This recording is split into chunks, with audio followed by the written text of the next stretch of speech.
বাংলাদেশের ছাত্র জনতার টানা ৩৬ দিনের গণ অভ্যুত্থান নিয়ে তৈরি হয়েছে বহুল আলোচিত তথ্যচিত্র ৩৬ জুলাই স্টেটস ভার্সেস পিপলস।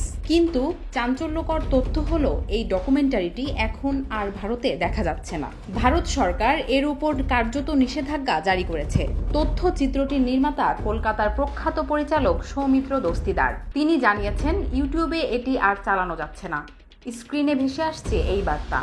জাতীয় নিরাপত্তা বা আইন শৃঙ্খলা সংক্রান্ত কারণে ভিডিওটি ভারতে ব্লক করা হলো। তিনি মনে করেন এ ছবিতে এমন কোনো বক্তব্য নেই যা ভারতের নিরাপত্তা বা আইন শৃঙ্খলা বিঘ্নিত করতে পারে। তাই তিনি কলকাতা হাইকোর্টে রিট পিটিশন করার সিদ্ধান্ত নিয়েছেন। পাশাপাশি এমন সিদ্ধান্তে প্রতিবাদে মুখ খুলেছেন ভারত ও বাংলাদেশের বহু বিশিষ্ট ব্যক্তি।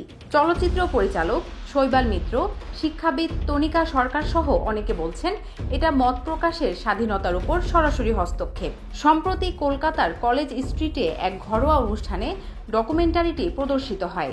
দর্শকরা বাংলাদেশের সাম্প্রতিক রাজনৈতিক পরিবর্তন নিয়ে গভীর আগ্রহ প্রকাশ করেছেন। ৪৪ মিনিট দীর্ঘ এই ডকুমেন্টারিতে বাংলাদেশের অভ্যুত্থানের নেপথ্য কাহিনী তুলে ধরা হয়েছে।